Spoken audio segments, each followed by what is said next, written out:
Our 8 News Now investigators digging deep into the video and documents police released today dealing with mass shooter from Las Vegas. Thanks for joining us here at 11 o'clock. I'm Denise Valdez.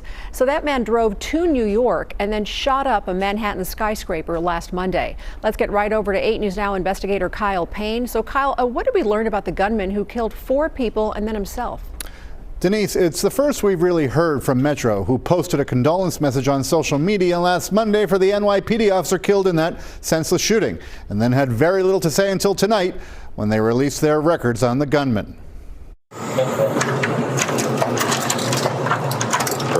Shane Tamora almost a year ago to the day, locking the door and heading down the stairs of his home at a budget inn, heading on to a stretcher for the second of 2 involuntary trips to a mental hospital since 2022, one of the many times he threatened to harm himself, this time for contemplating suicide. A Metro officer saying in this report, Tamora said he spoke of, quote, ending it.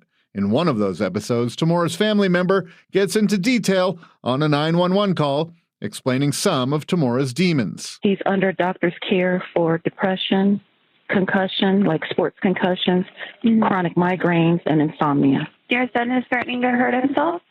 Yes. Did he say how he wanted to hurt himself? He has a gun. That gun, for which he had a permit, is not the rifle he carried into the Manhattan office building of NFL headquarters. NYPD saying they found a note saying Tamora wanted his brain studied because of concussion-related head injuries from playing football. I'm just asking, am I under arrest? You've asked that about 10 times and I've only been in for 5 minutes. What is your last name? Say it now.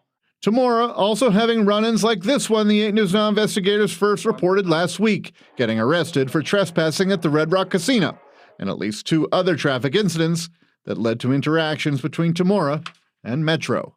Sorry, guys. I know I shouldn't be driving. Denise, none of these incidents rose to the level of a judge taking away Tamora's weapons, a process Metro was not even a part of until recently. We asked Metro several times for an interview about their part of this investigation, and they officially declined our request today. Well, Kyle, we can also tell you Tamora was 27 and worked at the Horseshoe Las Vegas until just last week.